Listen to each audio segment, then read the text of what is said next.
مسجد نبوی میں بعد نماز جمعہ مدینہ بس حادثے کے شہیدوں کی نماز جنازہ جنت البقیع میں تدفین کے انتظامات۔ بدر بس حادثے میں شہید حیدرآبادی عمرہ زائرین کی نماز جنازہ مسجد نبوی میں کل 21 نومبر 2025 کو بعد نماز جمعہ ادا کی جائے گی۔ حکومت ہند اور تلنگانہ کی کانگریس حکومت کی جانب سے سعودی حکام سے نمائندگی کی گئی تھی کہ مکہ مکرمہ سے مدینہ منورہ جاتے ہوئے راستے میں حادثے میں شہید ہونے والے تمام افراد کی نماز جنازہ کی مسجد نبوی میں ادائیگی اور جنت البقیع قبرستان میں تدفین کی اجازت دی جائے۔ حکومت ہند اور تلنگانہ کی کانگریس حکومت کی نمائندگی قبول کرتے ہوئے سعودی حکام نے ضروری کارروائی کا آغاز کر دیا۔ اس اثنا میں شہیدوں کے 38 ارکان خاندان مدینہ منورہ پہنچ گئے، جن کے سفیر قیام و طعام کا حکومت تلنگانہ کی جانب سے انتظام کیا گیا اور متاثرہ فیملیز کو ضروری امداد و سہولتیں فراہم کی جا رہی ہے۔ حکومت ہند کی ایک اعلیٰ سطحی وفد جس کی قیادت گورنر آندھرا پردیش جناب عبدالنذیر کر رہے ہیں، سعودی عرب میں ہندوستانی سفیر ڈاکٹر ساحل اعجاز خان اور جناب ارون کمار سیکریٹری کے ساتھ تلنگانہ کے وفد جو محمد اظہر الدین میناٹی وزیر، جناب مجلسی MLA ماجد حسین اور بی شفیع اللہ سیکریٹری برائے حکومت تلنگانہ نے سعودی حکام کے ساتھ ضروری اقدامات کے سلسلے میں اجلاس منعقد کیا۔ یہ پہلا موقع ہے کہ حیدرآباد کے 45 مرحومین کی اجتماعی نماز جنازہ مسجد نبوی صلی اللہ علیہ وسلم میں ادا کی جا رہی ہے۔ اظہر الدین نے حکومت تلنگانہ بالخصوص چیف منسٹر ریونت ریڈی سے اظہار تشکر کیا، جنہوں نے شہیدوں کے متاثرہ فیملیز کے ساتھ ہمدردی کا اظہار کیا اور ایکس گریشیا کا انتظام کیا اور ہر قسم کی سہولتیں فراہم کی۔ بیورو رپورٹ AHN نیوز۔ گورنمنٹ آف انڈیا سے ڈیلیگیشن ہے headed by justice Nazir Ahmad, honourable governor of Andhra Pradesh, and Arun Chatterjee جو MEA کے آفیشیل سیکریٹری ہے، اور ہمارے ہائی کمشنر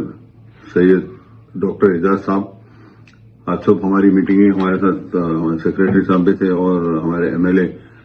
ماجد حسین صاحب بھی تھے، اور ہم لوگ نے بہت اچھی میننگ فل میٹنگ ہوئی۔ آج ہم لوگ بہت سی چیزوں کے بارے میں بات کیے، اور میرے خیال میں جو مین امپورٹنٹ چیز یہاں پہ ہے، جو کل جو لوگ وہاں سے آ گئے تھے، تو جو بھی لوگ آئے تھے 38 اور 40 کے بیچ میں لوگ وہاں سے آئے تھے، جو اسپانسرڈ بائی تلنگانہ گورنمنٹ۔ میں یہاں پہ ہمارے CM ریونت ریڈی صاحب کا بہت بہت شکریہ ادا کروں گا، اور یہاں پہ اور ایک چیز بولنا چاہوں گا کہ جو میٹنگ ہوئی تھی ہمارا جو ڈیلیگیشن تھا، ہم لوگ نے بھی ان کو ریکویسٹ کی کہ موسٹ پروبیبلی فرائیڈے کے دن اگر آپ فیونرل ہو جائے گا یا ظہر کے بعد یا عصر کے بعد، تو جو ہمارے جسٹس نذیر احمد صاحب تھے، جو آنریبل گورنر ہے، اور ہمارے ہائی کمشنر ہے، اور جو MEA کے آفیشل تھے، ان لوگ سے میری ریکویسٹ تھی، تو ان لوگوں نے یہ ریکویسٹ قبول کر لی اور ہمیں ایشورنس دیا کہ انشاءاللہ وہ پوری کوشش کریں گے کہ کل ہی فیونرل ہو جائے، لاسٹ رائٹ ہو جائے۔ جو بھی لوگ یہاں پہ جس بس ٹریجڈی میں جو انتقال کر گئے، ان کے کلوز ریلیٹیوز کو بھی آئے، تو میں ان کا بہت بہت CM صاحب کا بہت بہت شکریہ ادا کرتا ہوں۔ اور ہماری میٹنگ جو ہوئی یہاں پہ، جو مین مدعا تھا وہ میٹنگ کا، وہ کل تو DNA ٹیسٹ پورے ہو گئے اور NOCs بھی پورے ہو گئے، اور اب جب ہم خالی بس سعودی گورنمنٹ کا ویٹ کر رہے ہیں کہ ان کے انویسٹیگیشن جب بھی ختم ہوں گے تو فیونرل ہوگا، اور جو لاسٹ رائٹس ہے۔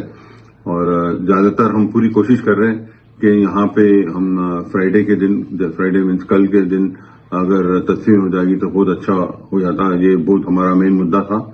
اور جنت البقیع میں بھی انشاءاللہ پوری کوشش ہو رہی۔ تو میں سمجھتا ہوں کہ ہماری یہاں پہ 90% کامیابی ہو گئی انشاءاللہ، اور 10% ہے انشاءاللہ یہاں پہ جنت البقیع میں ہوگا۔ اور جو بھی لوگ یہاں پہ آئے ہوئے ہیں جو ڈیسیز پرسن کے، ان لوگ کو اچھا ٹیک کیئر ہو رہا ہے، اور سب لوگ یہاں پہ جو آفیسرز بھی آئے ہوئے ہیں جو مائنورٹی ویلفیئر منسٹری سے، لوگ سب اچھا دیکھ ریکھ کر رہے ہیں۔ بٹ یہاں کوئی فکر کرنے کی بات نہیں، ہم پورا آن گراؤنڈ سچویشن پورا کنٹرول میں ہے، اور انشاءاللہ ہم امید کر رہے ہیں کہ کل فیونرل ہو۔